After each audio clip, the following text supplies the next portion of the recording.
Hello and welcome back after the very long break that we've had. I'm still your host, Lawyer Bodideka. And today we are back to look at a presidential quote. On Wednesday, the 25th of November, during the launch of the BBI signatures collection, President Uhuru Kenyatta said something apparently to George Kinoti, the DCI, that some people don't think before they talk, some people don't think before they act. And he concluded by saying, you must always think before you do something. That is the only statement that we are back with. Now, when the president says you must always think before you do something, the first question is, what did he really mean that Kinoti ought to have thought about? Because there was everything political in that statement.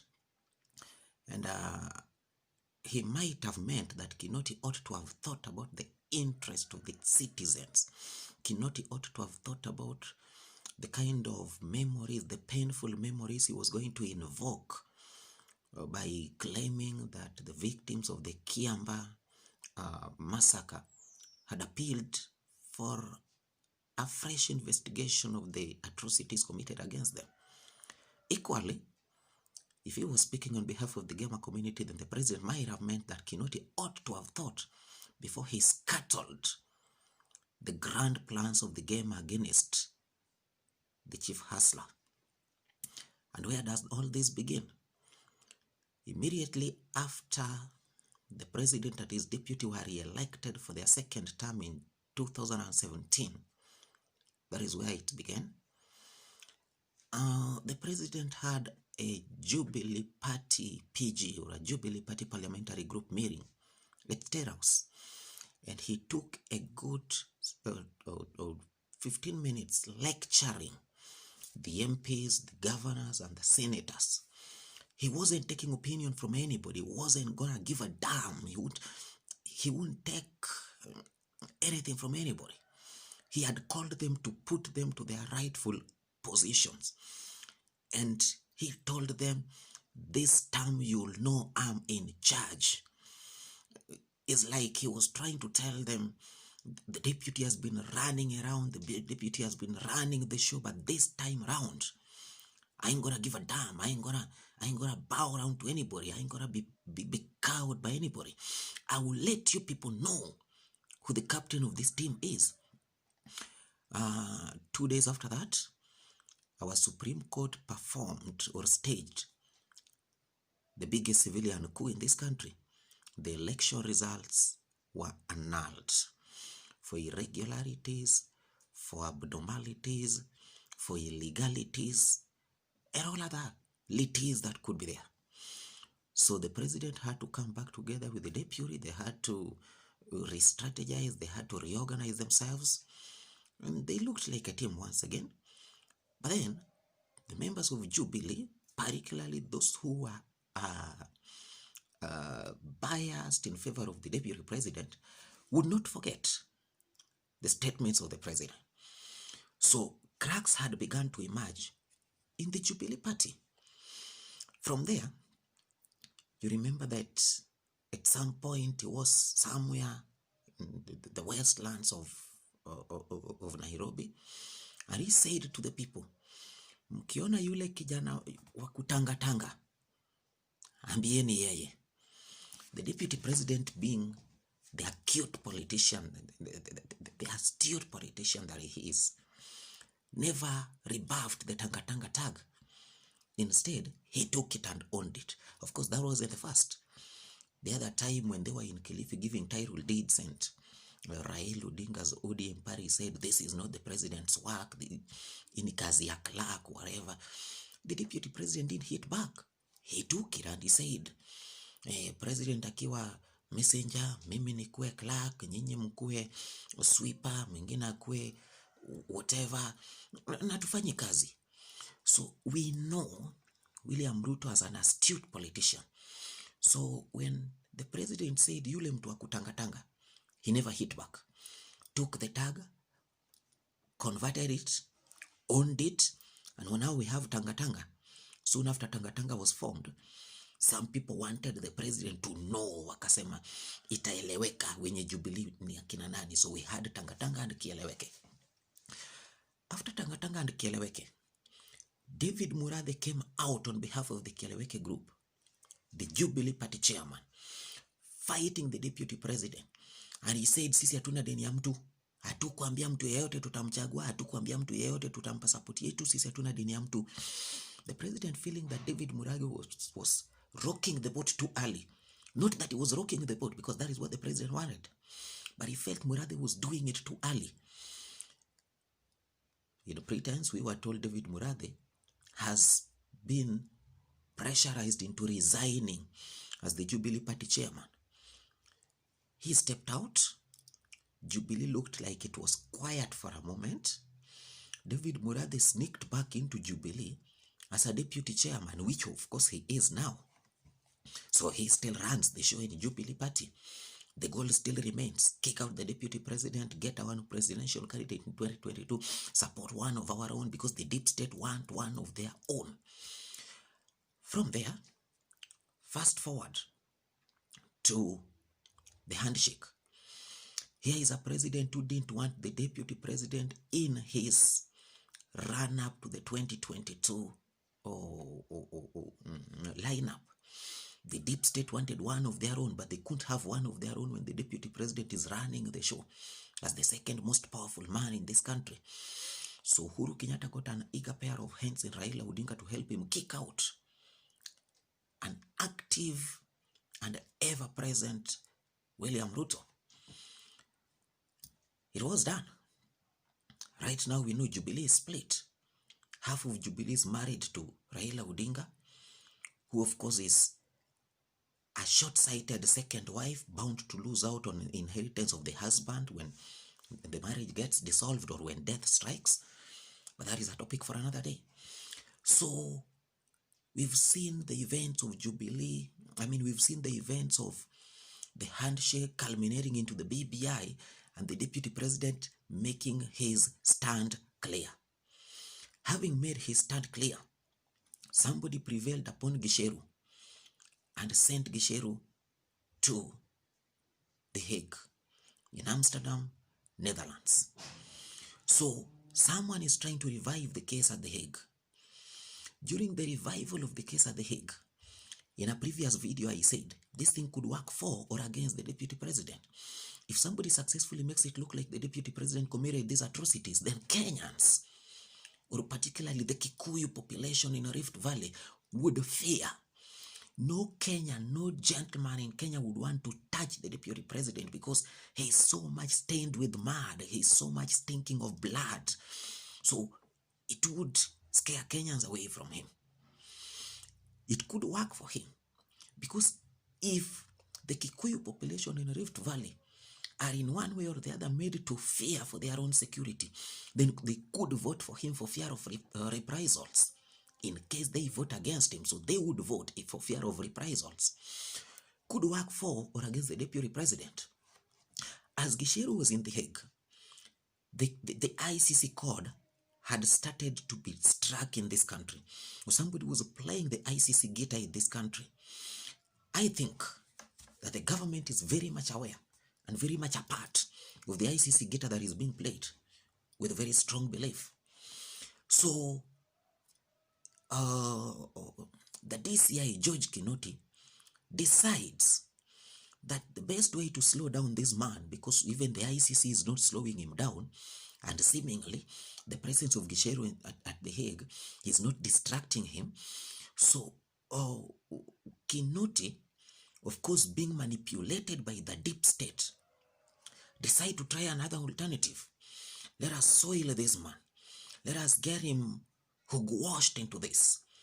So somebody goes to Eldoret, collects a few elderly Kikuyus, a few greedy Kikuyu youths who are hungry for money, a few tribal thinking Kikuyus who want one of their own and would kill every other person so that one of their own is the only one left standing.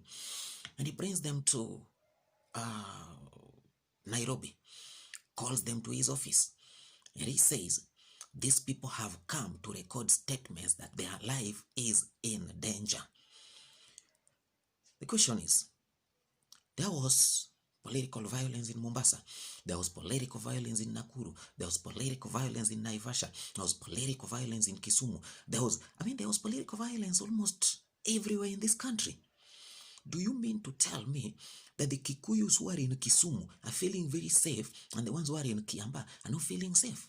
Do you mean to tell me that the other population that are living in Kikuyu land, those in Naivasha, those in Nakuru who are non-Kikuyus, they are feeling very safe, but the Kikuyus in Kiambaa are not safe? The Kikuyus in Kiambaa are the ones who are going to be attacked on the run-up to the 2022 general elections.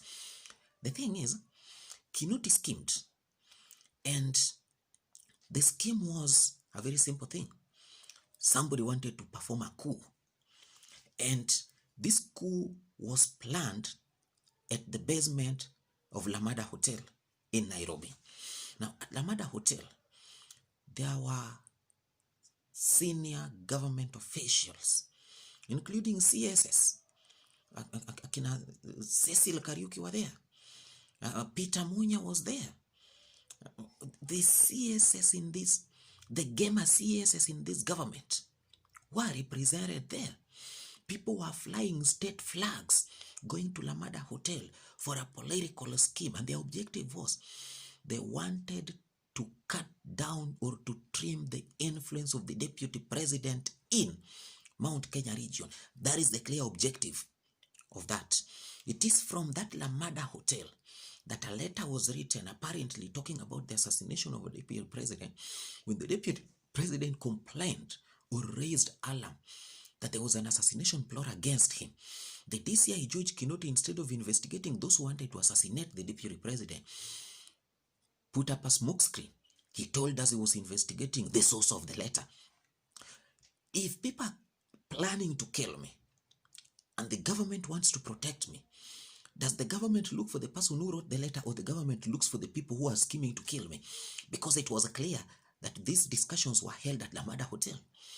CCTV coverages, up to 3 CCTV cameras were focused on the entrance into that hotel as they flew their ministerial flags into the hotel. So we all know the people who were there. The DCI never went for any of them. Instead, he told us he was looking for whoever wrote the letter, which of course equally ended nowhere.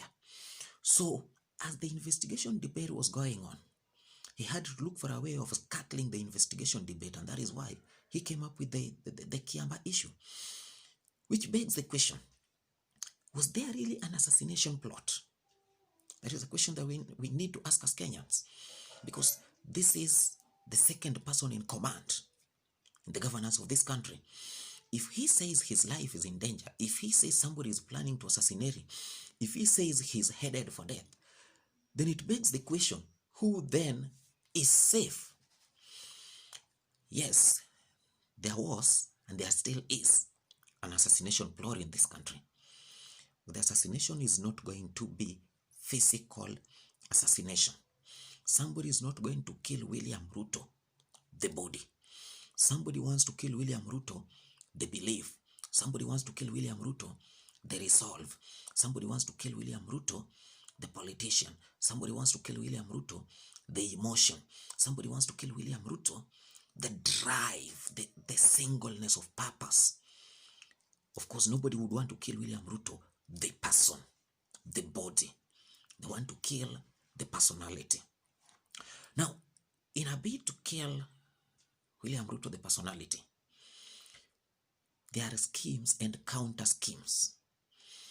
When the Lamada Hotel issue blew up, because apparently by raising alarm, William Ruto was trying to, which of course he did very successfully, make it look like Uhuru Kenyatta or the deep state is running a Kiambu mafia-like gang. Remember during the Kenyatta era, we had the Ngoroko, the Kiambu-dominated mafia, which was assassinating everybody that looked like he was going to be an obstacle on Kenyatta's way. The gang that assassinated Tom Mboya, the gang that disappeared with Kenyatta's rivals, political rivals or political opponents. So he successfully managed to morph up this into a Ngoroko-like outlook. So these guys had to retreat because apparently they were being given an identity that they also didn't want to carry, though they were out to achieve the same objectives. So the DCI, working very closely with the deep state, of course the DCI is not serving this country, the DCI is serving the deep state and the Kikuyu interests in this government, working very closely with the deep state, decides that he wants to bring in the Kiamba issue. Now, bringing in the Kiamba issue could mean that if he comes up with new allegations, if he comes up with new witnesses, then the case at the ICC could be revived. And if the case is revived, then they can very easily come out and say, this guy needs to clear his name. For the last 10 years, he has carried this tag of a human rights violator. He has carried this tag of a wartime criminal. He has carried this tag of a genocide perpetrator. So they would very easily dispose him using that tag. So Kinoti tries out that. Now, in trying out that, he made a mistake. And what was his mistake? He made the smoke escape the hut too early. So smoke was allowed to escape the hut before the young men could finish roasting their maize, which means that somebody would be attracted to the smoke, and then he would pin down the young men and ask them the source of the cobs of their maize. So Uhuru Kenyatta comes out and says, sometimes you must think before you talk. Sometimes you must think before you act. He didn't really mean to tell George Kinoti that he acted without thinking about the interest of Kenyans. Uhuru Kenyatta meant that by George Kinoti rushing too fast, he had blown out the cover over the Gema plan. He had made Kenyans see what he really was. He had made Kenyans realize that he wasn't about the government. He was about the Gema politics. He was about the succession politics post-Kenyatta era. And that is the question that I also want to pose to Kenyans. The same presidential statement. Sometimes you must think before you do something. These are men who are scheming and counter-scheming against each other. There were no Kiamba victims who went to complain genuinely. They went to complain politically. When dust settles, because most definitely the dust is going to settle, when the political dust settles, where will these Kiamba or Kikuyus live? If it happens that not Uhuru, but William Ruto is in government, what will these guys say? What kind of public shame and embarrassment are they going to be faced with? When the Kikuyus are being made to treat Kenya like governance and the government belong to them. Should things go south and they need the support of other alliances, where would they go next? Raila Odinga and his supporters that are very eagerly kicking William Ruto out of the government right now. When 2022 comes and they too find themselves on the cold, but because that is where they are heading to.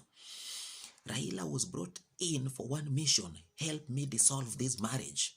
So he was brought in as a jealous second wife who could incite the first wife into emotion, who could push the first wife into losing her common sense. Remember, the intelligence community of this country is well trained on one thing: pushing you to the edge so that you start acting irrationally. And that is what Raila was brought in to do. The presidential advisors brought him in because they knew he would kick Ruto into acting irrationally. Ruto would react and act and pro-act to a point that Kenyans would start asking, after all, this is his boss. Why does he have to? Which up to now, Ruto is really trying to play his cards very smartly. Up to now, he's doing it so well. He's out and he's not saying he's out. So he's letting Kenyans decide that he is out. He's kind of collecting Kenyans around himself, convincing Kenyans that I'm a victim of greedy, selfish politics. So Kenyans are buying that for the moment. The question is, once all this settle and Uhuru Kenyatta retire and go home, the deep state is left with a candidate of their own, which at this point, I want to tell Kenyans, watch out for Martha Karua, watch out for Kivutha Kibwana, and watch out for Musalia Mudavadi. Though Musalia Mudavadi is like a dark horse, but watch out for him. He's going to be somewhere in that lineup. Watch out for Gideon Moi, sorry. Then watch out for Peter Kenneth. The next lineup, watch out for those names. Now, when Uhuru Kenyatta retires and goes home, Raila Odinga remains in the cold because the only person holding Raila Odinga's hands there is Uhuru Kenyatta, not the deep state. The deep state are working on their own scheme. So when Uhuru Kenyatta goes home, he cannot drag Raila home. And Raila would also not want to go home. So he will be left in the field, standing without a button in his hand, and he cannot run without a button. Uhuru Kenyatta decides to hand over the button to somebody else, which Kenyans are yet to know. Where will the Luo, the dominantly Luo Raila supporters, they are not all Luos, but they are dominantly Luos. Where will the dominantly Luo Raila supporters find themselves in? What would their next step be? Because right now they are behaving like they're already there. And I can confidently say they'll never be there in the 2022 elections. They'll never be in the steroids. They're not heading there. They're not going there. They're not going to be given a Jubilee party ticket. When they finally lose it, where do they go? The president says, sometimes you must think before you act. To the Kiamba victims who are being used by George Kinoti, sometimes you must think before you act. To the ODM supporters who are kicking their Kalenjin neighbors, because the Kalenjin and the Luos are neighbors right at Kericho. These guys are neighbors. You go to Sondo, Migori, as you drop towards those sides. These guys are neighbors. They are kicking out their neighbors out of a house because they think a stranger is going to give them new seats to put in that house. Once the neighbor goes out with his plastic chairs and they too don't find the butterfly sofa set that they want to put in that house, all they have to sit on is a plastic carpet on the floor. You'll remember the presidential statement. Sometimes you must think before you act. To the followers of Uhuru Kenyatta, to the followers of William Ruto, to the followers of Raila Odinga, to the followers of Musalia Mudavadi, to the followers of Moses Wasika Wetangula, to the followers of Martha Karua, to the followers of Kivutha Kibwana, to the followers of Ali Hassan Joho Simba One, to the followers of Alfred Mutua, to the followers of Stephen Kalonzo Musyoka, to the followers of all the politicians of this country, none of these guys is gonna sacrifice his interest for yours. They're gonna sacrifice your life for their interest. Sometimes you must think before you act.